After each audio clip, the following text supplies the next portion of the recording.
Bonsoir, vous allez bien? Merci et félicitations aux uns aux autres pour les différentes présentations. Je m'en vais aussi vous donner ma présentation donc de ce livre de Lévitique. Il faut dire que ce livre est au cœur du Pentateuque, hein, des 5 livres. Donc c'est un livre central, un livre qui est au milieu. Et quand on dit que quelque chose est central ou un pilier, ça veut dire aussi qu'il est très important. Voilà.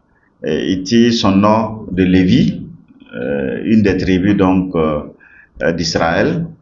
Vous connaissez bien Lévi, qui est chargé donc du service du temple. Et il lui est interdit donc de cultiver la terre. Les autres, eux, doivent cultiver la terre. Et il est interdit aussi aux 11 autres tribus également aussi d'exercer et de servir dans le temple. Donc chacun a donc sa responsabilité, son travail bien défini. En hébreu, le titre du livre, c'est toujours par les premiers mots, hein, et il appela, Vaikra, hein, il appela. Dans la version grecque, donc le titre là, c'est Leviticon. Je pense que c'est ce qui va donner en latin Leviticus et puis en français Lévitique. Voilà. Alors que le livre de la Genèse que nous avons déjà vu, traitait principalement donc des commencements de toutes les choses, et celui de l'Exode, on peut dire que mettait l'accent sur l'origine du peuple de Dieu, parce qu'il n'était pas encore un peuple, c'était des tribus, bon, et à partir donc de cette sortie d'Égypte, et Yahweh en a constitué un peuple.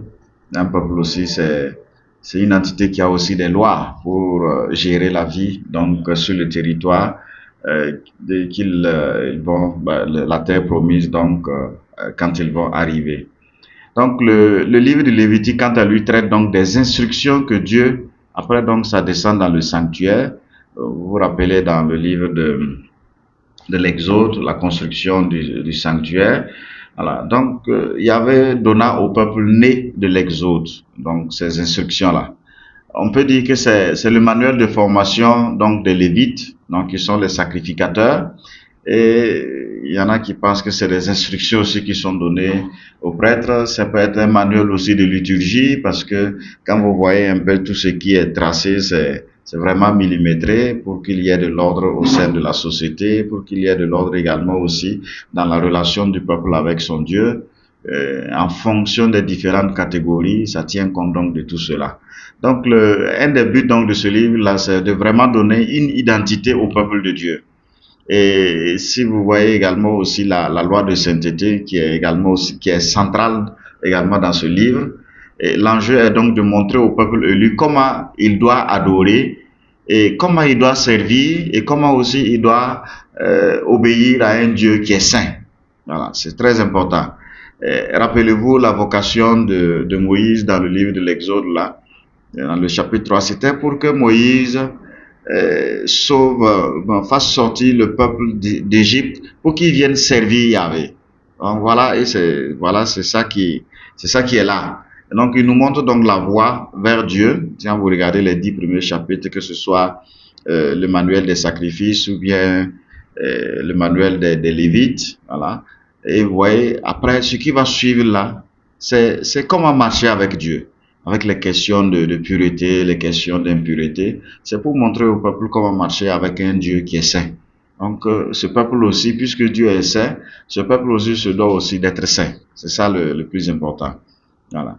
Après donc cette introduction, je vous parlerai de la structure et des enjeux aussi théologiques donc de ce 3e livre du Pentateuque. C'est 27 chapitres qui composent ce livre. On peut répartir ce livre très facilement en 5 grandes parties. Quand vous voyez un peu la subdivision dans les différentes Bibles, vous avez une première partie qui concerne la loi des sacrifices. Ce sont les 7 premiers chapitres. Et dans la loi des sacrifices, vous voyez bien des prescriptions concernant donc ces sacrifices.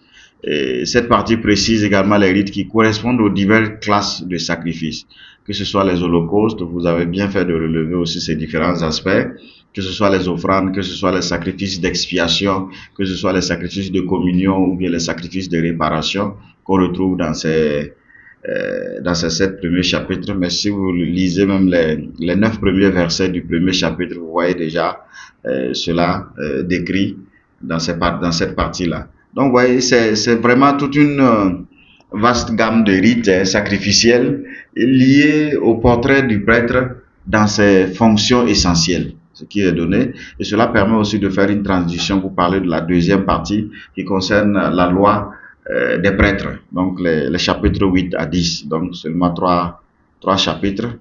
Et cette partie rejoint, vous avez fait aussi le lien, l'Exode 39, dont il est la suite normale. Voilà. Déjà, dans cette partie, c'était bien décrit. On explique en détail donc les rites de la consécration des prêtres et de leur entrée en fonction. Quand on va voir aussi après ce livre, le livre des Nombres, on verra à partir de quel moment également on entre en fonction. Donc, vous voyez, avec Lévi, on est prêtre et on ne devient pas, dans l'Ancien Testament, on ne devient pas prêtre, on est prêtre. Voilà. Mais c'est parce qu'on est né prêtre qu'il faut commencer aussi à exercer. Il faut attendre un certain âge avant donc d'entrer en fonction. Et habituellement, entre 30 et puis 40 ans, vous voyez aussi quand Luc parlait de Jésus qui a commencé son ministère, il parle aussi de environ 30 ans, comme il l'avait dit. Voilà. Donc, la consécration et l'investiture du prêtre le prépare à la fonction sacrificielle dans la célébration liturgique. Et, vous voyez, les ministres du culte sont tous donc de la tribu de Lévi, et parmi eux, les prêtres considérés comme les descendants d'Aaron, juste donc de prérogatives aussi spéciales dans cette partie. Vous avez une troisième partie, à partir du chapitre 11 jusqu'au chapitre 16 là, qu'on peut aussi donner comme nom la loi de pureté. Vous voyez la question de pur et d'impur dans cette partie-là, cette troisième partie, qui contient vraiment une série de rubriques permettant de distinguer entre ce qui est pur et ce qui est impur. La pureté est exigée de celui qui vit à l'intérieur de la communauté consacrée à Dieu. Voilà. Et ces principaux chapitres-là sont ceux qui concernent bien la sexualité, qui concernent aussi la femme, qui concernent également aussi la question de lèpre, donc toute une gamme également aussi de cas au sein de la société. Et ils sont profondément marqués par la mentalité aussi de cette époque-là. Parce que il y a des éléments qui aujourd'hui ne sont pas concevables au sein d'une société. On ne peut pas décider de mettre en marge certaines personnes. Voilà. Et cela se culmine donc avec le chapitre 16 qui, c'est pas au milieu, mais on pense que ce chapitre-là, c'est vraiment le nœud aussi le plus important de ce livre de Lévitique, avec le Yom Kippour, ou bien le grand jour d'expiation, ou bien le grand pardon, le jour du grand pardon, qui conclut cette section et fait donc de ce chapitre 16 vraiment le centre du livre. Et après cette troisième partie, donc il y avait la loi des sacrifices, la loi des prêtres, on a la loi de pureté. Il y a une quatrième partie qui parle maintenant de la loi de sainteté. Voilà. Après avoir défini les différents sacrifices et aussi les conditions pour que les prêtres entrent en exercice, également distinguer, puisque les offrandes ou bien les sacrifices, comment ils doivent être. Et on dit maintenant, on parle maintenant de la loi de sainteté à partir du chapitre 17 jusqu'au chapitre 26 là. Et cela véhicule donc le sens donc de la séparation. Déjà, la question du pur et de l'impur permet de séparer. Voilà, ça permet de séparer. Et la question aussi de la sainteté qui s'ajoute permet aussi de séparer. Dieu est saint signifie qu'il est séparé donc de l'humanité et de la création tout entière. Donc il est le tout autre, le peuple élu par Dieu doit lui aussi acquérir et vivre également dans la sainteté, c'est-à-dire se séparer donc de ce qui est profane ou bien ce qui est impur. On reviendra sur la question donc du pur et de l'impur, parce que c'est pas d'abord, il faut pas concevoir cela dans un sens moral. Cela dépasse donc le sens moral. Il y a essentiellement 3 types de sainteté. Vous avez la sainteté sociale dans les chapitres 18 à 20. Vous avez la sainteté cultuelle comme pour les offrandes. Les chapitres 21 à 22, la sainteté dans le temps, à partir du chapitre 23 jusqu'au chapitre 25 avec la question du jubilé, où il faut aussi laisser la terre également se reposer, se régénérer. Et la finalité donc de cette partie, c'est Ça concerne les bénédictions et les malédictions. Cela aussi est caractéristique des alliances, donc de ce dans le monde sémitique, quand il nouait des alliances, à la fin c'est comme si celui qui venait à trahir cette alliance-là, qu'il soit maudit, celui qui respecte également les termes de cette alliance, que cette personne aussi soit bénie. Donc c'est un peu dans ce sens le chapitre 26 qui vient clore. Voilà. Et une dernière partie, la consécration des récoltes et des rachats, que ce soit du gros bétail ou bien du petit bétail. Déjà, il y a des éléments qui sont consacrés au Seigneur. Ces éléments-là ne font pas partie de la question des rachats ou des consécrations. Vous savez que les premiers-nés sont déjà d'office consacrés au Seigneur. Et cela vous rappelle la sortie d'Égypte, hein, ce qui s'est passé. Vous avez aussi la dîme que Yahvé oblige de prélever pour le bien de l'exercice du culte et pour aussi les sacrificateurs. Vous avez les prémices également aussi qui sont réservées aussi à Yahvé. Mais ces questions de rachat concernent donc les vœux ou les offrandes libres que quelqu'un décide. Quand par exemple je décide de donner je sais pas, quand mon animal va mettre bas là, je donne je vais donner ça au Seigneur. Voilà. Ce sont pas les prémices, peut-être sa troisième gestation. Si je dis je donne au Seigneur, on peut pas donner aussi ce qui est boiteux au Seigneur. Dans le Lévitique, c'est clair. Donc, il faut racheter cela, compenser, en fait, cela par quelque chose d'autre. Voilà. Donc, c'est ça, en fait, la loi des rachats. Nous reviendrons. Les enjeux théologiques, donc, du livre du Lévitique, là, je disais en introduction qu'on peut parler d'un manuel liturgique des sacrifices, d'un manuel aussi des sacrificateurs. Et également aussi, à l'intérieur, vous voyez un peu les questions de droit social qui sont liées également dans ce rite. Plus tard, je pense que c'est hier, on présentait les prophètes Amos et Osée qui vont montrer que le respect de l'alliance avec Yahvé aussi implique également les questions de droit, voilà, de justice au sein de la société, parce qu'on ne peut pas enjamber le pauvre pour aller offrir aussi un sacrifice à Yahvé. Yahvé ne peut pas agréer cela. Voilà. Donc, à l'intérieur, je vous parlerai donc de la théologie du sacrifice, puisque cela revient principalement même dans les 10 premiers chapitres, et même si on peut séparer la loi des sacrifices et puis la loi des prêtres, on reviendra donc sur la loi des sacrifices. On pourra aussi parler de la question du pur et de l'impur, ce qui revient. On peut parler aussi, en parlant de la question du pur et de l'impur, on ne peut pas ne pas parler aussi du sens du péché, selon donc le livre du Deutéronome. Et là, on pourra finir avec le sens aussi de Dieu, la sainteté de Dieu, si on peut dire. C'est cette sainteté de Dieu même qui va conditionner en fait le reste de la vie du peuple. Voilà. Pour parler de la théologie des sacrifices dans le livre du Lévitique, la loi des sacrifices ou la Torah des sacrifices, hein, ces 7 premiers chapitres, énumère un certain nombre de sacrifices. Vous avez à l'origine, c'était sans doute une collection indépendante, hein, qu'on a essayé de mettre ensemble dans cette partie-là. Et vous voyez, quand l'un de vous présentera une offrande, ça commence toujours comme ça. L'offrande, ce qui est corban, ce qui est consacré au Seigneur, voilà. C'est le fait de l'avoir consacré au Seigneur qui devient aussi sacré,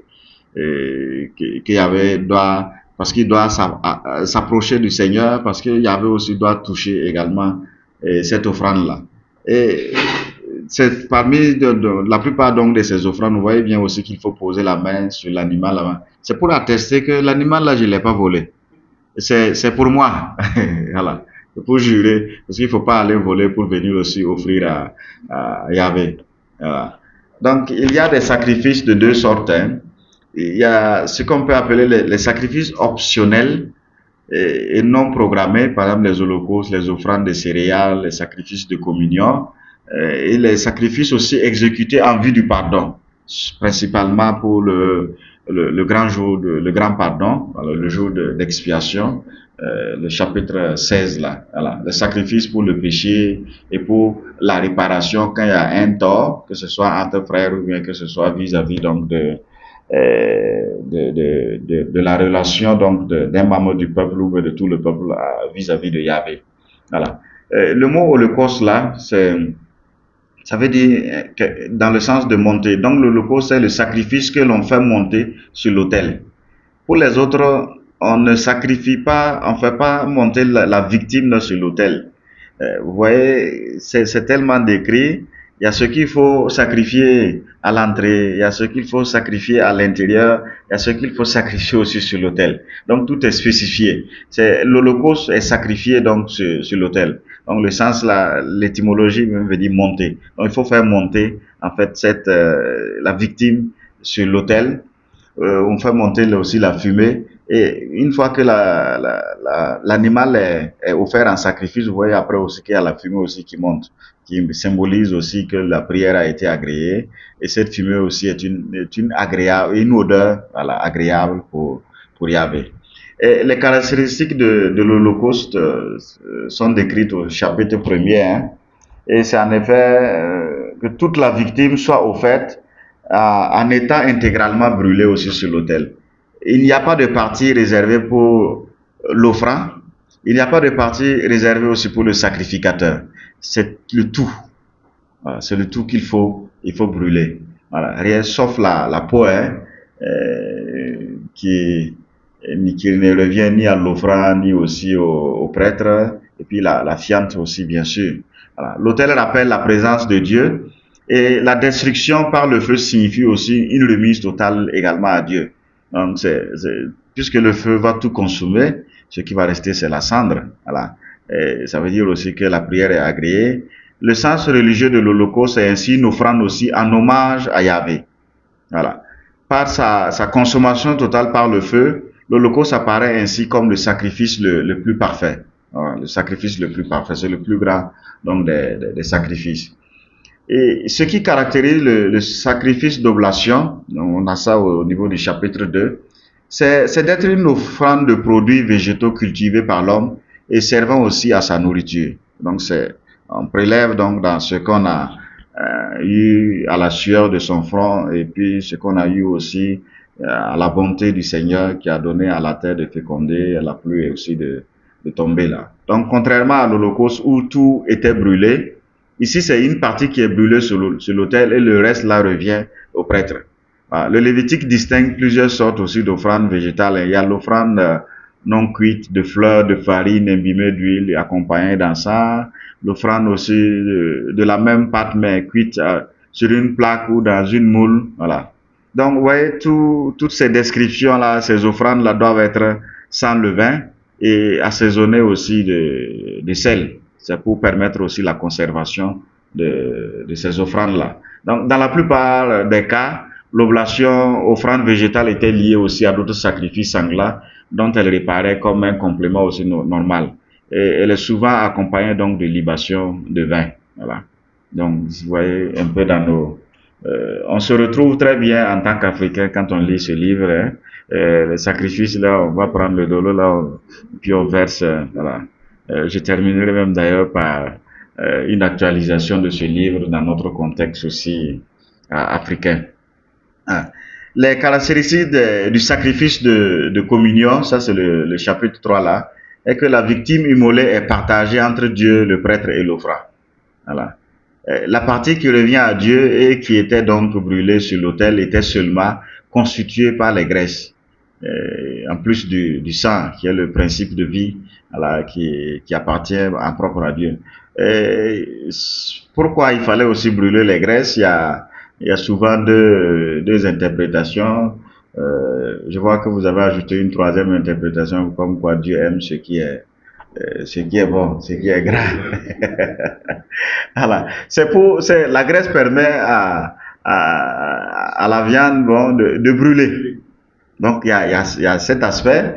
Et deuxièmement aussi, c'est pour un but hygiénique ou sanitaire, pour qu'on ne meure pas de cholestérol ou de je ne sais quoi. Ça fait partie. Voilà. Oui, c'est pour qu'on ne mange pas. Si on s'habitue à manger à cette graisse-là, bon, les artères vont être bouchées et ainsi de suite. Donc il y a tout ça.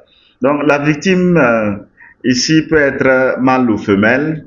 Et un défaut mineur est toléré. Un défaut mineur. Voilà. Peut-être que c'est une plaie, une petite plaie. Bon, là, ça peut être toléré. Mais quand c'est complètement boiteux, là, cela n'est pas possible. Il y a 3 sortes de sacrifices de communion. Hein. Et il y a le sacrifice de louange, voilà, le sacrifice de dévotion, en deuxième lieu, et le sacrifice aussi fait à la suite d'un vœu. Bon, il y en a qui souvent font des vœux, hein. Et nous arrive souvent d'entendre, ben, un tel là, bon, j'ai dit au Seigneur, si je gagne tel concours, là, je vais lui donner ça. Maintenant, là, je fais comment? Ou bien, j'ai gagné, mais je n'ai pas les moyens, je fais comment? Bon, voilà. Donc, les sacrifices de vœux, donc, c'est trois types de louanges, bon, pour louer Dieu pour ce qu'il est, voilà. Les dévotions, si on a une dévotion particulière, et puis bon, le sacrifice à la suite, donc, d'un vœu. Voilà, la part réservée à Dieu, la graisse considérée comme aussi le sang, comme une partie vitale, est brûlée.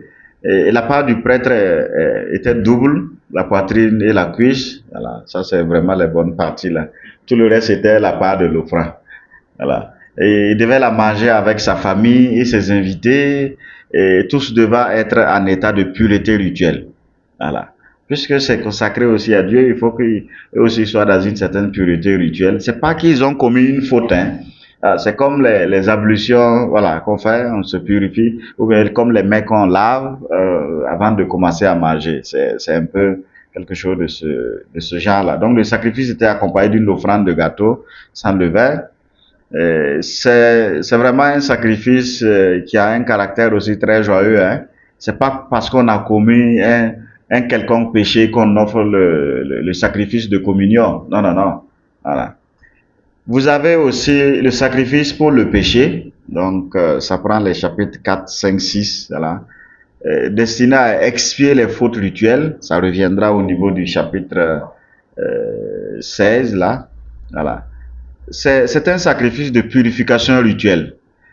Ici, pour ce qui concerne cette partie, hein. Voilà, c'est un sacrifice destiné à enlever le péché involontaire dans certains cas. Voilà. Ne pas avoir porté un témoignage quand on devait le faire, avoir touché à quelque chose d'impur, par exemple toucher un cadavre, voilà, que ce soit d'un animal ou bien que ce soit un cadavre humain. Voilà, on tombait dans une certaine impureté, il faut donc voilà, ou avoir fait un serment inconsidéré. Vous voyez que dans la liturgie eucharistique, là, il y a le confiteor, je confesse à Dieu, là. Bon. Quand on confesse, on dit quoi? En pensée, en parole, par omission, voilà, ce qu'on devait faire et qu'on a omis de faire. Voilà. Donc, ça rentre un peu dans ce sens-là. Voilà. Ce sacrifice connaît aussi un procédé assez complexe, hein, de l'usage du sang. Et c'est le sacrifice où le sang joue le rôle le plus important. Vous voyez que le sang est ici perçu dans sa valeur expiatoire.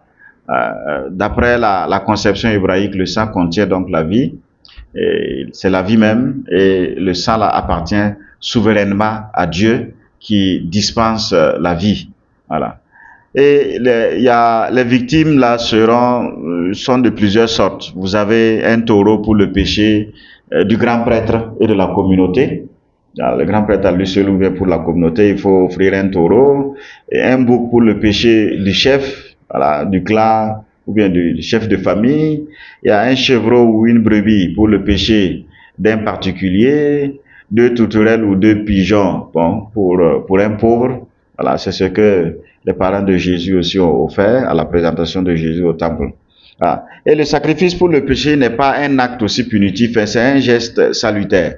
Il a pour objet aussi de rétablir les bons rapports avec Dieu, les rapports aussi qui peuvent avoir été viciés par des fautes objectives ou faites aussi par inadvertance, sans intention mauvaise. Voilà, c'est vraiment dans ce sens-là que ce sacrifice vient expier. Et vous avez le sacrifice pour le péché qui revêtait aussi une solennité particulière au grand jour. Là, c'est tout le Yom Kippour, là, le jour du grand pardon, là. On demande pardon pour tous les péchés de tout le monde. Je pense qu'il y a, peut-être dans nos rites aussi, il y en a toujours, hein, où on demande pardon pour tous les péchés commis au cours de l'année. Voilà. Et vous avez donc après le sacrifice de réparation, donc ça c'est lié à un péché, voilà, ou bien à une faute importante, même si qui peut être aussi involontaire, voilà, mais une faute qui désacralise, voilà, un lieu ou bien qui qui viole un peu la communauté, ou bien qui choque aussi la communauté. Il est très proche du sacrifice du péché, hein. Une seule victime est demandée, un bélier, et à ce sujet se joint donc l'obligation de réparer les dommages causés à Dieu ou bien au prochain dans ces sacrifices-là. Donc, au-delà de ces sacrifices aussi, on peut parler du sens profond du péché dans le livre du Lévitique, puisqu'il est question aussi du pur, de l'impur, pour qu'on essaie de distinguer en fait ces différents termes-là. Voilà. Il y a en fait un vocabulaire pour désigner beaucoup de choses, hein. Et quand vous lisez dans Deutéronome 25 et Deutéronome 5, 21 à 23, il y a plusieurs termes qui sont donnés là-bas. On parle de manquement, on parle de faute, on parle de perfidie, on parle d'infidélité, on parle de reniement, de simulation, de mensonge, de fraude, de violence, d'injure, de culpabilité, de délit. Il n'y a pas à proprement parler le terme péché pour désigner cela, mais c'est comme si des fautes ou bien des manquements, des délits, des mensonges, mais on n'a pas qualifié cela de péché. Voilà. Donc c'est plus tard que cela reviendra maintenant comme au niveau moral. C'est au niveau moral qu'on parle de péché. Sinon au niveau social, on va parler de fautes, de manquements, de délits, voilà.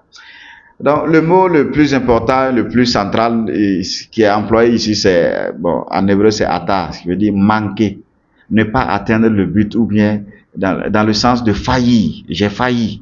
Voilà.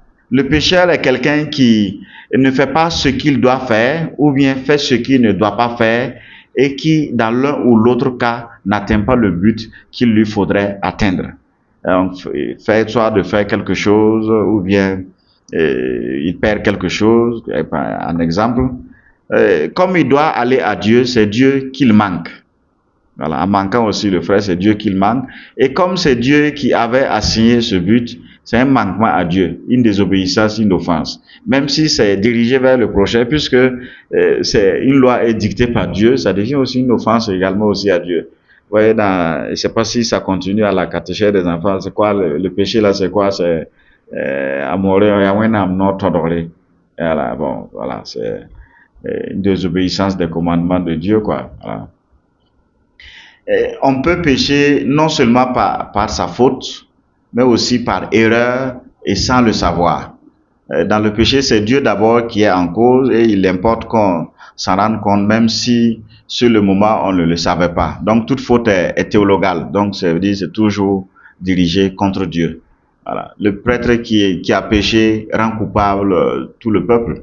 Et plus tard, ça sera la figure aussi du roi. Quand il va pécher, c'est tout le peuple qui pêche. Voilà, il porte Et on peut parler donc de la question du pur et de l'impur dans le livre du Lévitique, puisque ça revient pratiquement dans les chapitres 11 jusqu'au chapitre 16. Le Lévitique montre l'importance de la vie à travers tout ce qu'il dit sur le pur et l'impur. La notion de pureté et d'impureté affecte aussi bien les hommes que les animaux, les choses ou les lieux. Être pur ou impur ne veut pas dire que quelqu'un est coupable ou non. Non, non, non. Ces termes-là indiquent seulement que quelqu'un peut ou non s'approcher de l'autel. Qui peut s'approcher? Voilà. Celui qui ne peut pas s'approcher là, c'est qu'il est impur. Donc, c'est des critères qu'on définit pour permettre cela. L'objectif là est double. C'est aider Israël à découvrir, en fait, le chemin de la vraie sainteté et faire du peuple de Dieu aussi un peuple différent des autres. En ce qui concerne, que ce soit les repas, que ce soit les fêtes, que ce soit les coutumes, les us et pratiques, là, c'est pour que Israël se distingue des autres. Israël ne soit pas amené à faire comme font aussi les autres.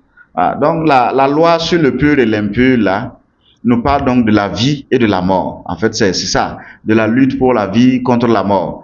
Toute impureté est poison et acheminement vers la mort. Et vous verrez que la mort même, c'est le sommet donc de l'impureté. Voilà. On proscrit radicalement tout ce qui est germe de corruption, tout ce qui fermente, tout ce qui se désagrège. Voilà pourquoi il ne faut pas utiliser le levain. De là, tout le système lévitique de mise en garde, de précaution, voilà, de désinfection, de pureté. C'est synonyme de santé, de vitalité, de vigueur, de victoire, de réussite, de bonheur, et tout ce qui est bon. À l'inverse, l'impureté là, va avec la faiblesse, va avec l'infirmité, va avec les maladies de toutes sortes, la défaite, le malheur, la stérilité, le désordre, le mensonge, voilà, tout ce qui s'ensuit, la damnation et même l'abomination. Donc la pureté n'a donc pas immédiatement une qualification morale. Voilà. Elle est assez proche donc de la notion de tabou. Voilà. C'est un état qui affecte l'homme dans sa relation avec Dieu. Donc, doit être saint ou bien sera saint ce qui sera mis en relation avec Dieu et donc impur ce qui est exclu. Ce qui est en relation avec Dieu doit être saint. Donc la mort sera aussi le degré extrême donc de l'impureté. On sera même impur si on a touché un cadavre. Et il y a ici une grande et profonde idée, hein, parce que Dieu est la vie, rien n'est plus contraire à Dieu que la mort. Donc, vous voyez, les deux, que ce soit Dieu et mort, là, ne peuvent pas aller ensemble. Il faut choisir. Voilà pourquoi Dieu se permet donc de séparer. Et il y a un auteur qui fait comprendre que, en fait, vous voyez déjà la célébration de la Pâque dans le livre de l'Exode, là, au niveau du chapitre 12, c'était une manière de séparer le pur et l'impur. Donc, les impurs, c'est ceux-là qu'on a tués, voilà, et les purs, c'est ceux qui n'ont pas été tués, ceux qui peuvent donc s'approcher aussi de Dieu. Voilà, ceux-là que Dieu va élire pour qu'ils fassent partie donc de son peuple. La mort, c'est vraiment ce degré-là. Et la loi de pureté regroupe donc ces prescriptions de pureté en vigueur dans la communauté sainte, mise à part, parce que consacrée donc à Dieu. Dans le peuple de Dieu, on ne mange pas n'importe quoi. Voilà, les aliments purs, les aliments impurs, on ne mange pas n'importe quoi. On ne touche pas n'importe quoi, que ce soit les cadavres, que ce soit les lépreux. On ne dispose pas de la vie n'importe comment. Les lois sur que ce soit la fonction sexuelle ou bien que ce soit sur la vie conjugale, que ce soit sur l'importance aussi du sang, ainsi de suite. Et ce pur, sur le pur et l'impur là, vous voyez, il y a pas mal, à plusieurs reprises, hein, il y a cette expression qui revient, telle est la loi concernant ceci. Bon, concernant le code diététique là sur les animaux, ce qu'on peut manger, sur l'impurité provenant de la maternité, sur la maladie de la peau rendant impure, la lèpre parce qu'elles font ressembler à une personne morte. Et le rituel de purification d'un lépreux est bien détaillé dans le chapitre 14 là, et les impuretés dues aussi aux décharges du corps. Voilà, que ce soit la question de menstrues, d'anxiété par rapport à ce qui est sexuel ou ce qui rentre aussi dans la fonction reproductive. Voilà. Et un autre élément, il y a un sens très aigu aussi de Dieu donc dans le livre du Lévitique. Hein. L'idée de la sainteté de Dieu domine tout le livre. Voilà. Donc tout cela est ordonné aussi Dieu a ordonné tout cela parce que lui-même il est saint. Et cette sainteté est au centre donc aussi du Pentateuque depuis le début là. La sainteté c'est un attribut proprement et seulement divin. Donc la sainteté de Dieu est donc une sorte donc d'affirmation absolue de Dieu comme telle. C'est la transcendance de Dieu, le mystère même de Dieu, voilà, qui est le tout autre. Donc cette sainteté de Dieu là se communique. Dieu veut communiquer sa sainteté là au peuple. Voilà pourquoi il édicte donc des normes et des règles à suivre.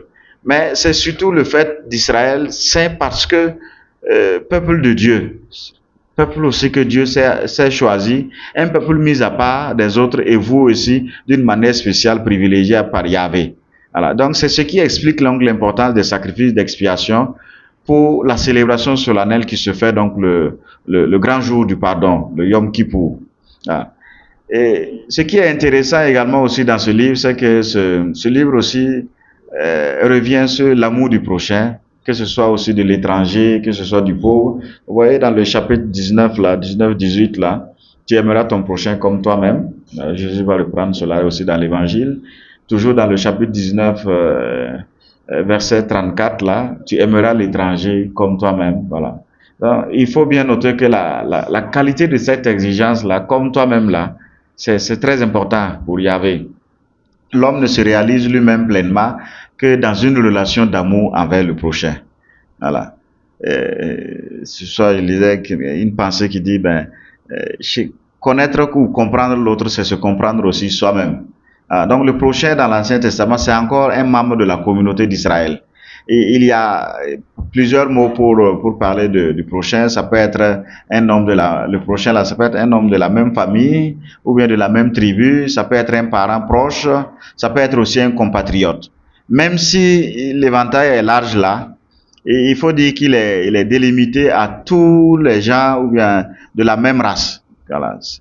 Que même l'étranger, on parle aussi de l'étranger. Voilà.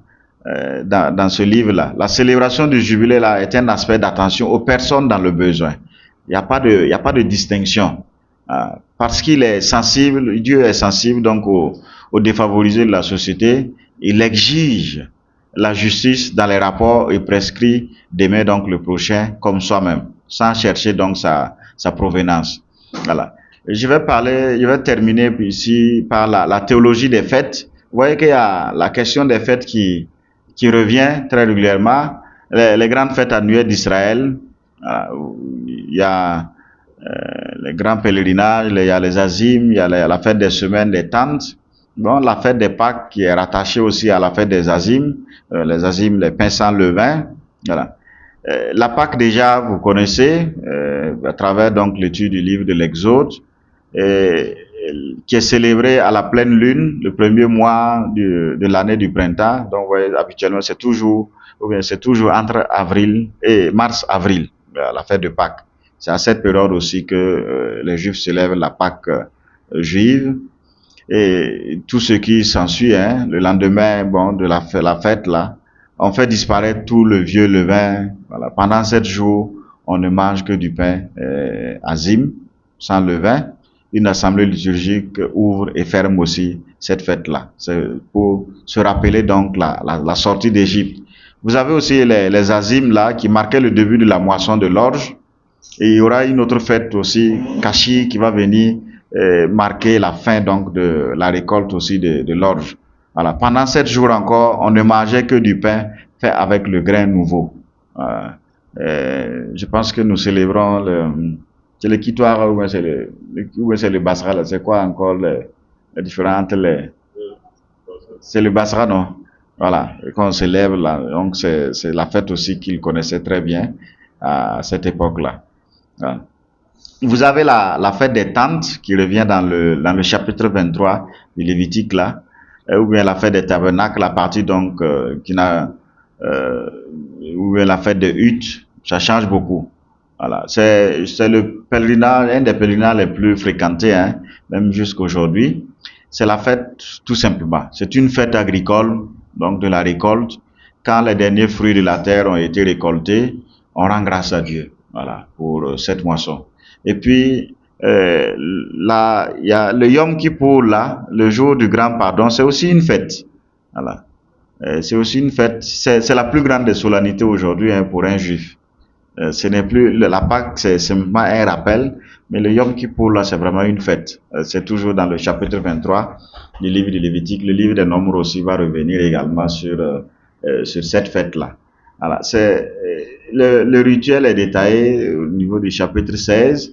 Il célèbre le pardon parce que la séparation est impossible et pour ce faire, il faut gérer la coprésence du pur et de l'impur. C'est parce que il y a cette connexion ou bien cette présence ou cette coprésence du pur et de l'impur là qu'il faut à chaque fois se souvenir et revenir au Seigneur. Vous voyez que parmi les préceptes de l'Église là, on dit de se confesser au moins une fois par an. Voilà. Au moins une fois par an qu'on se souvienne et quand même aussi on est pécheur et qu'on demande pardon à Dieu. Et on ne peut pas traverser toute l'année, des années et des années aussi sans y penser. Voilà. Je termine par l'actualisation, une lecture africaine du livre du Lévitique. Hein. Ce livre-là fourmille littéralement d'enseignements donc sur la personne et l'œuvre de Jésus, sur la manière de vivre saintement. En examinant ces principaux thèmes que nous venons d'élaborer là, nous pouvons être éclairés sur la valeur de ce livre pour nous aujourd'hui et nous être aussi très profitables. Donc, vous voyez, dans ce livre, on a l'origine du culte. Voilà. Il permet de comprendre le monde dans lequel Jésus a grandi, comment on est arrivé. Donc, vous voyez, nos différentes cérémonies liturgiques là. Vous voyez que c'est tiré aussi de ce livre. Voilà. l'histoire universelle des religions, le sacrifice de Jésus est définitif et supérieur à tout autre sacrifice. Donc le livre de la lettre aux Hébreux qu'on a étudié nous a aussi révélé cela dans son chapitre 7 comme dans son chapitre 10 là. Et le sacrifice du Christ, il est total, il est plein et total dans sa réalisation pour le salut donc de l'homme. Donc les sacrifices ne sont plus nécessaires aujourd'hui parce que le sacrifice de Jésus est suffisant et parfait. Dans l'Ancien Testament, le sang versé des animaux nous rappelle qu'une vie se devait d'être prise à la place de celle de l'homme coupable. Donc le sang, c'est pour remplacer la vie de l'homme. Aujourd'hui, le sang du Christ qui a coulé sur la croix nous purifie et nous rend aptes à approcher Dieu. Donc le principe de la substitution là est véhiculé par les sacrifices. On offre l'animal en remplacement de la vie de l'homme. Et ici, c'est le Fils de Dieu lui-même là qui s'est donné pour que l'homme aussi soit sauvé, pour que l'homme aussi vive. Donc par rapport à la question de la justice, à la sainteté qu'exige aussi le livre de Lévitique là, le sacrifice du Christ est total, total accomplissement donc des sacrifices de l'Ancien Testament, parce qu'il est le seul homme juste et saint. Puisque Dieu voulait que son peuple soit saint, que tout ce qui sera en contact ou en relation avec lui aussi soit saint. S'il y a quelqu'un qui est saint, sans tache, sans péché là, c'est bien aussi le Fils de Dieu, Jésus-Christ. Donc, les règles du Lévitique étaient aussi une voie d'approche du Dieu très saint. Ces règles existaient pour le bénéfice et la bénédiction du peuple de Dieu. Dieu voulut inspirer le peuple à devenir tel qu'il est. Soyez saints, car je suis saint. Lévitique 19:2. Aujourd'hui, même si les rites et les sacrifices ne sont plus nécessaires aujourd'hui à cause du sang purificateur du Christ et de son sacrifice sur la croix, la sanctification est encore demandée par Dieu pour son peuple. Donc l'appel universel à la sainteté qui incombe à tous les fidèles du Christ, qu'on soit prêtre ou laïque, cet appel nous est tous adressé. Le Lévitique montre aussi que toute religion est normalement incarnée, c'est-à-dire marquée par le temps et dans l'espace où il est né et où aussi cette religion aussi se pratique. Voilà. Il est intéressant de faire une étude aussi comparative entre le rituel sacrificiel africain, puisque nous sommes dans ce contexte de retour aux sources, et celui aussi du Lévitique. Voilà. Un Africain connaisseur de la tradition trouverait difficilement le Lévitique là étrange. Voilà. Ceux qui nous combattent, c'est peut-être parce que je pense qu'ils ne lisent pas. Hein. Et le Lévitique pourrait, dans une juste mesure, être fécond pour l'inculturation de la liturgie en Afrique. On peut le revoir. Voilà. Israël a élaboré ses rites en s'inspirant du symbolisme des peuples voisins ou en créant aussi du nouveau. Le chemin de l'inculturation de la liturgie en Afrique est donc possible en s'inspirant aussi du modèle d'Israël. En relisant le livre du Lévitique, on peut revoir quels sont les aspects aussi de nos cultures qui peuvent être inculturés. Bon, donc, ces aspects de la culture, la lumière aussi de l'évangile peut éclairer davantage pour permettre à ce qu'on puisse exploiter ou intégrer dans le vécu de notre foi. Je vous remercie pour votre patience.